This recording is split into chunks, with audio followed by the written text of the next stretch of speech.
حسین نے گودی میں لے کر کے اشارہ کیا اپنے دشمن کی طرف، شمر سے کہا کہ شمر اس بچے کا کیا قصور ہے، اس بچے کو تو پانی نصیب کر دو۔ لیکن ان ظالموں کے دل میں کلیجہ نہیں تھا، ان ظالموں کے دل میں گویا کہ پتھر بھرے ہوئے تھے، اس بچے کو بھی نہیں چھوڑتے ہیں۔ ایک تیر آتا ہے حضرت علی اصغر کے حلق میں جا کر کے لگتا ہے، اور جب تیر کو نکالا جاتا ہے حضرت حسین نکالتے ہیں، وہاں سے خون کا فوارہ چھوٹتا ہے۔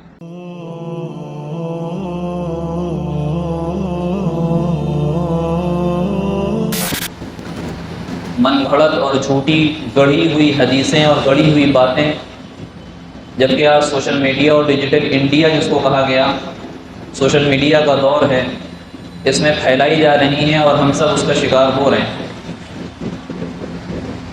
ہمیں کسی عالم سے پوچھنے کی ضرورت محسوس نہیں ہوتی، کسی کی تحقیق ہمیں مطلوب نہیں ہوتی۔ ہمارے عقیدے کو خراب کرنے کی ایک بہت بڑی سازش ان سوشل میڈیا کے پلیٹ فارم سے رچی جا رہی ہے، اور افسوس کی بات یہ ہے کہ ہم سب اس کے شکار ہو رہے ہیں۔ جہاں تک رہا حضرت حسین رضی اللہ عنہ کے بارے میں، ان کی فضیلت، ان کا مقام، ان کا مرتبہ، ان کی حیثیت، ان کی وقار، ان کی ویلیو، ان تمام چیزوں کو اللہ کے رسول صلی اللہ علیہ وسلم نے پہلے دن سے جب سے آپ کی ولادت ہوئی، بلکہ آپ کی ولادت سے پہلے حضرت حسین رضی اللہ عنہ کے بارے میں فضیلتیں اور آپ کے مقام و مرتبے کو اللہ کے رسول علیہ السلام نے بیان فرما دیا تھا۔ حضرت ام الفضل رضی اللہ عنہا نے خواب دیکھا تھا، اور اس کی تعبیر خواب یہ تھا کہ اللہ کے رسول علیہ السلام کا گوشت کا ٹکڑا نکلا ہے اور کٹ کر کے میری گود میں آ گیا ہے۔ ڈری ہوئی، گھبرائی ہوئی اللہ کے رسول علیہ السلام کی خدمت میں حاضر ہوئی اور خواب ذکر کیا۔ تعبیر یہ بتائی کہ اس کا مطلب حضرت فاطمہ رضی اللہ عنہا کے یہاں ایک لڑکا پیدا ہوگا جو تمہاری گود میں آ کر کے گرے گا۔ مطلب اس کا یہ ہے کہ حضرت ام الفضل ان کی رضائی ماں ٹھہرائی گئی۔ حضرت ام الفضل نے حضرت حسین رضی اللہ عنہ کو دودھ پلایا۔ جب ولادت ہوتی ہے تو آپ کو خبر پہنچائی جاتی ہے کہ نواسے کی ولادت ہوئی ہے۔ حضرت علی رضی اللہ عنہ آپ کے جو والد ہیں، ان کو حرب نام رکھنے کا بڑا شوق تھا۔ حرب کے معنی جنگ، حرب کے معنی جنگی۔ وہ چاہتے تھے کہ میرے بیٹے بہادر بنے جیسے حضرت علی بہادر تھے۔ حضرت علی اتنے بہادر تھے کہ ان کو اللہ کا شیر کہا گیا کہ اللہ کے شیر ہیں، شیر خدا ہیں۔ پہلے لڑکے کا نام حضرت حسن کا نام رکھا حرب، اللہ کے رسول نے بدل دیا، کہا نام رکھا جائے گا حسن۔ دوسرے بیٹے حضرت حسین کی ولادت ہوئی، نام رکھا حرب، اللہ کے رسول علیہ السلام نے فرمایا کہ نام رکھا جائے گا حسین۔ تیسرے بیٹے کی ولادت ہوئی، نام رکھا حرب، اللہ کے رسول علیہ السلام نے فرمایا کہ نام رکھا جائے گا محسن یا محسن یا محسن۔ تین طرح کی اس میں اعراب ہیں، محسن، محسن یا محسن۔ حضرت محسن یا حضرت محسن رضی اللہ عنہ کا انتقال بچپنی میں ہو گیا تھا۔ یہ دو بیٹے زیادہ مشہور ہیں، بڑے ہوئے۔ حضور صلی اللہ علیہ وسلم نے فرمایا کہ سیدہ شباب اہل الجنہ، حضرت حسن حضرت حسین دونوں جنتی نوجوانوں کے سردار ہیں، اور جو سردار ہوتا ہے اس کے ماتحت باقی رعایا ہوتی۔ اب اگر سردار کو ناخوش کر دیا جائے، سردار کے ساتھ غلط کام کیے جائیں، تو سردار کے ساتھ کیا کل جنت میں جا سکتے ہیں؟ سردار کے اوپر جھوٹے الزام لگائے جائیں، سردار کے خاندان والوں کو اجاڑ دیا جائے، سردار کے خاندان کے ساتھ بدسلوکی کی جائے، بدتمیزی کی جائے، ظلم اور جور کے پہاڑ توڑے جائیں، کیا یہ سردار کل ہم کو لے کر کے جنت میں جائیں گے؟ سردار ہیں وہ تو یہ اللہ کے رسول علیہ السلام نے فضیلت بتائی، فرمایا کہ یہ دونوں میرے لیے پھول کے مانند ہیں اس دنیا میں۔ دونوں کو پھول بتایا۔ گھر سے ایک مرتبہ ایک صحابی ہیں رضی اللہ عنہ کہنے لگے، رات کے وقت ہمیں جانے کا موقع ملا، اللہ کے رسول کی یہاں کھٹکھٹایا تو اندر سے اللہ کے رسول آئے، چادر اوڑھے ہوئے تھے، اندر پتہ نہیں کیا تھا۔ جب اپنا کام پورا ہو گیا تو حضرت آپ صلی اللہ علیہ وسلم سے پوچھا کہ یا رسول اللہ اس چادر کے اندر کیا ہے؟ چادر ہٹائی تو دیکھا حضرت حسن و حسین دونوں گودی میں لدے ہوئے تھے۔ جب ولادت ہوئی تو ولادت کے موقع پر پہنچے اور اس کو اپنی گود میں لے کر کے پہلے تو خوش ہوئے اور اس کے بعد رونے لگے۔ پوچھنے والوں نے پوچھا کہ آپ رو کیوں رہے ہیں؟ فرمایا کہ ہم کو وہ جگہ دکھا دی گئی ہے جہاں میرے ہی لوگ اس میرے نواسے کو شہید کریں، تو ظلماً شہید کریں گے۔ جبرائیل امین علیہ الصلوۃ والسلام آئے تھے ایک شیشی لے کر جس میں کربلا کی مٹی موجود تھی، فرمایا تھا کہ اسی جگہ پر اسی مٹی پر آپ کے نواسے کو ظلماً شہید کیا جائے گا، اور آپ ہی کے لوگ ہوں گے۔ کیا مطلب؟ کلمہ پڑھنے والے، لیکن نبی کے گھر کے مخالف تھے۔ آل رسول کے مخالف تھے، آل رسول کے خون کے پیاسے تھے وہ۔ حضور انور صلی اللہ علیہ وسلم ولادت کے موقع پر جاتے ہیں، پہلی گھٹی اللہ کے رسول دیتے ہیں، کان میں اذان دیتے ہیں، 7ویں دن عقیقہ کرتے ہیں حضرت حسین رضی اللہ عنہ کا۔ آپ نے نہیں سنا ہوگا اللہ کے رسول کے بارے میں کہ انہوں نے زندگی میں کبھی اذان دی، سنا کسی نے؟ کوئی روایت ملتی ہے؟ حضرت حسین کے کان میں اذان ہمارے آقا نے دی، حضرت حسین کے کان میں آپ کو گھٹی دی، اپنا لعاب دہن، اپنا خوب حضرت حسین رضی اللہ عنہ کے منہ میں ڈالا۔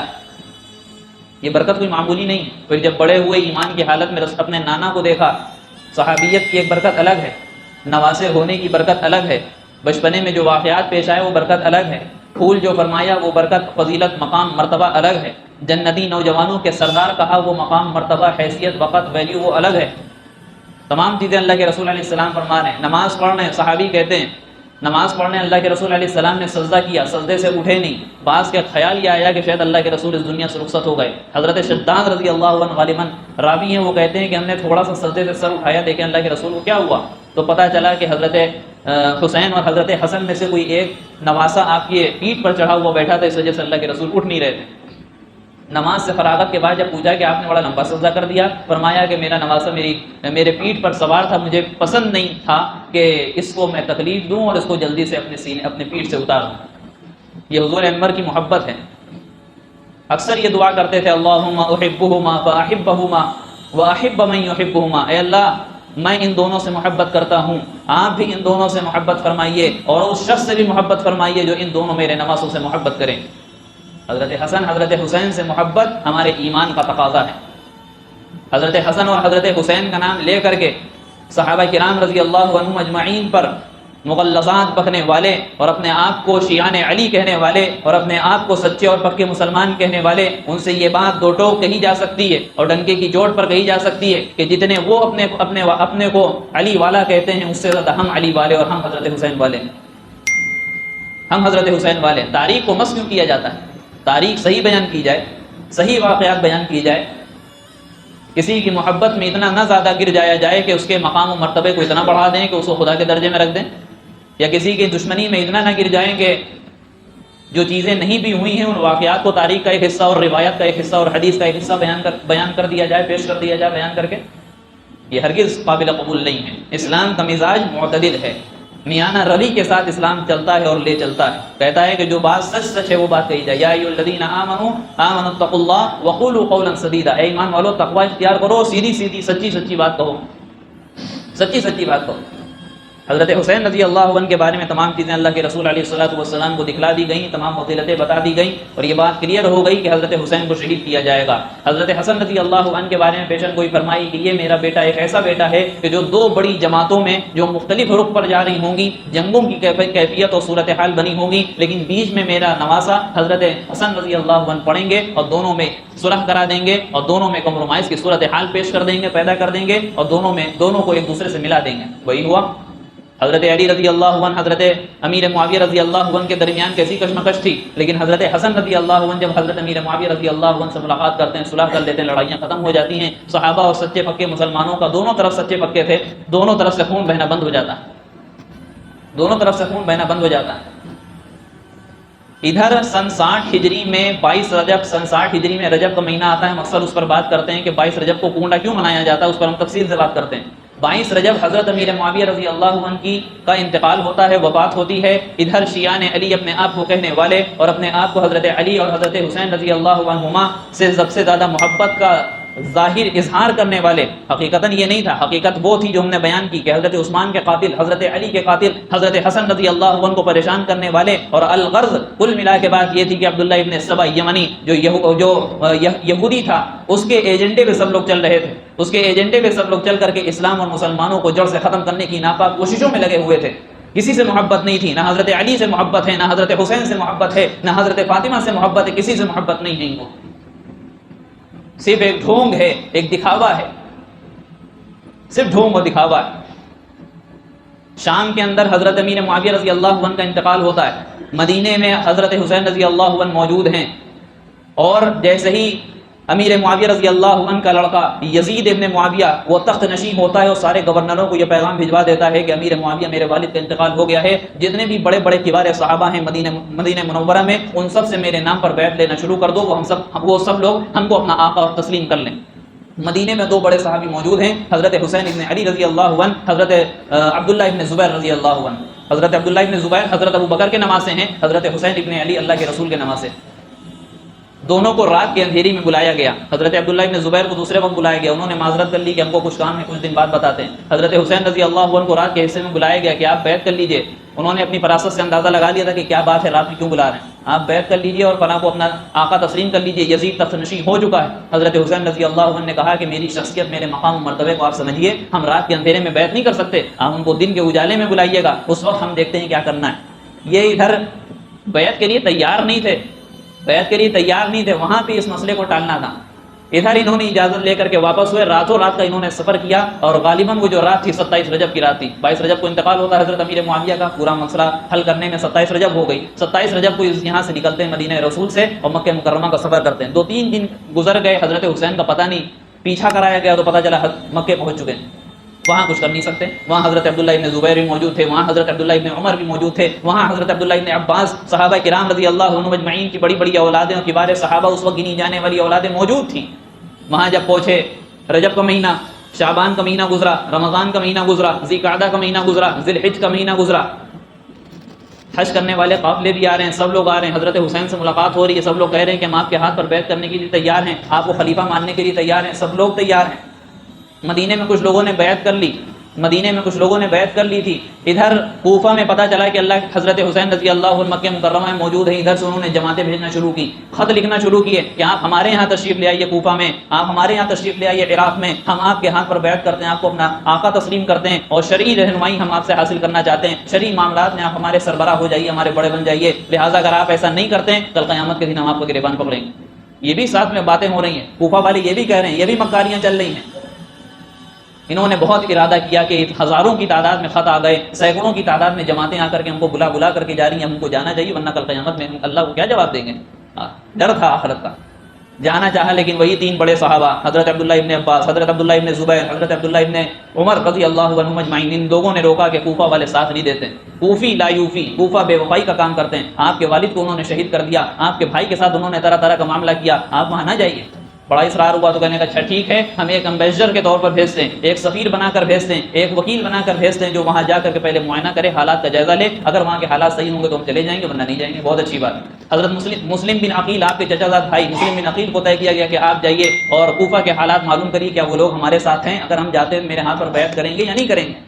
حضرت مسلم بن عقیل رضی اللہ عنہ پہنچتے ہیں کوفہ، وہاں کے لوگ بڑے گرم جوشی کے ساتھ آپ کا استقبال کرتے ہیں، آپ کا ویلکم کیا جاتا ہے، آپ کو ہاتھوں ہاتھ لیا جاتا ہے، آپ کے ہاتھ پر بیعت کی جاتی ہے اور وفا کی بیعت کی جاتی ہے کہ ہم آپ سے معاہدہ کرتے ہیں حضرت حسین آج ہم ان کے ساتھ دیں گے، ہم ان کو اپنا خلیفہ بنائیں گے۔ جب اتنے زبردست حالات دیکھے حضرت مسلم بن عقیل نے بظاہر، اور اس وقت کوفہ کے جو گورنر تھے وہ حضرت نعمان ابن بشیر رضی اللہ عنہ تھے۔ نعمان ابن بشیر وہ صحابی رسول تھے، سچے و پکے تھے۔ ادھر پتہ چلا کہ نعمان بن بشیر رضی اللہ عنہ کے گورنر ہوتے ہوئے بھی حضرت حسین کے ایک شخص حضرت مسلم بن عقیل آتے ہیں اور انہوں نے بیعت لینا شروع کر دی ہے، فوراً یزید ان کو جو کیا کرتا ہے، برطرف کرتا ہے اور ایک عبید اللہ ابن زیاد کو مسلط کر دیتا ہے، جو ایک حاکم، ایک جابر اور ظالم حکمراں کے نام سے مشہور تھا، ظالم کے نام سے مشہور تھا۔ ادھر حضرت مسلم بن عقیل رضی اللہ عنہ نے خط لکھ دیا کہ حضرت حسین آپ آ جائیے، یہاں کے حالات بڑے سازگار ہیں، یہاں کے حالات بڑے سازگار۔ اس کے بعد عبید اللہ ابن زیاد مسلط ہو گیا۔ عبید اللہ ابن زیاد رات کے وقت اپنے چہرے کو ڈھک کر کے آئے اور مشہور یہ کر دیا گیا کہ حضرت حسین تشریف لے آئے۔ سارے کوفی آ گئے حضرت حسین کے ہاتھ پر بیعت کرنے، جیسی پردہ ہٹایا تو پتہ چلا ظالم و جابر عبید اللہ ابن زیاد تھا۔ حضرت مسلم بن عقیل رضی اللہ عنہ کو پیچھا کرایا گیا، وہ ایک گھر پہ حضرت ہانی کے گھر پہ جا کر کے رکے، ان کو پناہ دی گئی، لہٰذا پتہ چل گیا کہ ان کے گھر میں ہیں، اس خاتون کو شہید کر دیا گیا۔ ایک لشکر تیار کیا گیا عبید اللہ ابن زیاد کے لشکر سے نپٹنے کے لیے، وہ پورا لشکر ختم ہو گیا۔ ایک اور خاتون کے گھر میں جا کر کے پناہ لی، کوئی پناہ دینے والا نہیں تھا، حال یہ ہوا کہ اس کو بھی شہید کر دیا گیا۔ حضرت مسلم بن عقیل رضی اللہ عنہ کو آخر میں شہید کر دیا گیا۔ حضرت حسین کا قافلہ ادھر سے چل چکا ہے، کربلا کے راستے سے ہوتے ہوئے عراق اور کوفہ کے مقام پر پہنچنا ہے اس کو۔ راستے میں ایک عربی شاعر فرزدق نامی شاعر ملتا ہے اور پوچھتا ہے کہاں جا رہے ہیں؟ حضرت حسین سے فرمایا کہ وہاں جا رہے ہیں۔ راستے میں کچھ قبیلے بھی آپ کے ساتھ مل لیے تھے، فرمایا کہ میرا تجربہ یہ ہے، فرزدق شاعر نے کہا میرا تجربہ یہ ہے کہ کوفہ والوں کے دل بھلے آپ کے ساتھ ہوں گے لیکن تلواریں ابن زیاد کے ساتھ ہوں گی، کچھ مقام کے بعد آگے بڑھے تھے، کربلا نامی جگہ پر یہ بات کلیئر کر دی گئی کہ حضرت مسلم بن عقیل جو ایمبیسڈر کے طور پر بھیجے گئے تھے، سفیر بنا کر کے بھیجے گئے تھے، ان کو ظالمانہ طور پر قتل کر دیا گیا۔ اب یہاں پر حضرت حسین تھوڑا سا رکے اور کہا کہ اب ہم واپس جاتے ہیں، کیونکہ 72-73 لوگ وہ سب گھر والے لوگ کہتے ہیں کہ حضرت حسین لڑنے کے لیے گئے تھے، لڑنے کے لیے جاتے تو بیوی بچے ساتھ میں لے کر کے نہ جاتے، ایک قافلہ لے کر کے جاتے۔ لوگ کہتے ہیں بیعت کے لیے گئے تھے، بیعت کے لیے جاتے تو یہ اتنی جنگ نہ ہوتی، بیعت کر لیتے۔ دونوں باتیں جھوٹی ہیں، دونوں باتیں غلط ہیں۔ لیکن حضرت مسلم بن عقیل کے گھر والے جو تھے کہ نہیں اب ہم بدلہ لیں گے، بدلہ لینے کی غرض سے آگے بڑھتے ہیں، اور اسی میں عبید اللہ ابن زیاد 1000 لشکر کا ایک کمانڈر بنا کر کے بھیجتا ہے کربلا میں، اور کہتا ہے کہ جاؤ ان سے بیعت لے کر کے اور ہم کو آقا تسلیم کریں۔ عبید اللہ ابن زیاد کے ہاتھ پر بیعت کرنے کے لیے راضی ہو، غالباً اس کا نام عمر بن سعد یا عمیر بن سعد تھا، اس کو 1000 کا لشکر لے کر کے بھیجا۔ یہ اللہ حضرت حسین رضی اللہ عنہ ملے، کہنے لگے 3 باتیں ہم پیش کرتے ہیں، آپ آگے پیش کر دیجئے، اگر وہ میری تینوں میں سے کوئی ایک بات مان لیتے ہیں ہم اس کے لیے تیار ہیں۔ کہا نمبر 1 ہم کو یزید سے ملنے دو، ڈائریکٹ ہم جا کر کے اس سے ملیں گے، ہم لوگ آپس میں بات کر کے طے کر لیں گے۔ نمبر 2 ہم کو جہاں سے ہم مکے سے آئے ہم کو واپس وہاں بھیج دیا جائے، ہم دوبارہ نہیں آئیں گے اور وہاں ہم اپنی زندگی گزار لیں گے۔ نمبر 3 ہم کو کسی بارڈر یا سرحد پر بھیج دیا جائے، وہاں کفار سے جنگ ہو رہی ہوگی، ہم اسی میں لڑتے لڑتے شہید ہو جائیں گے، ہم کو کوئی لینا دینا نہیں۔ یہ جو آیا تھا عمر بن سعد یہ بھی بڑا خوش ہوا، یہ بھی بڑا خوش ہوا، لہجہ نرم تھا، بہت اچھی بات ہے، صلح ہو جائے گی، جنگ نہیں ہوگی، آل رسول ہیں۔ اس نے خط لکھا کہ 3 باتیں پیش کر رہے ہیں، تیار ہیں۔ عبید اللہ ابن زیاد بھی تیار ہو گیا، لیکن اس کے پاس ایک ملعون اور بدبخت بیٹھا تھا جس کا نام شمر ابن شلزوجن تھا، وہ تیار نہیں ہوا۔ وہ سمجھ گیا حضرت حسن ملے تھے، امیر معاویہ سے صلح ہو گئی تھی، اصحاب رسول کا خون بہا نہیں تھا وہاں پر، اور صلح ہو گئی تھی، آپس میں محبتیں بڑھ گئی تھیں، لہٰذا حضرت حسین بھی اگر یزید سے مل گئے یہاں بھی صلح ہو جائے گی، خون نہیں بہے گا مسلمانوں کا، خون نہیں بہے گا مسلمانوں کا، اصحاب رسول کا، آل رسول کا خون نہیں بہے گا۔ لہٰذا اس نے وہاں پر یہ بہکایا کہ اگر آپ نے ان کو آج چھوڑ دیا کل بڑا لشکر لے کر کے آئیں گے، آپ کے پر چڑھائی کریں گے۔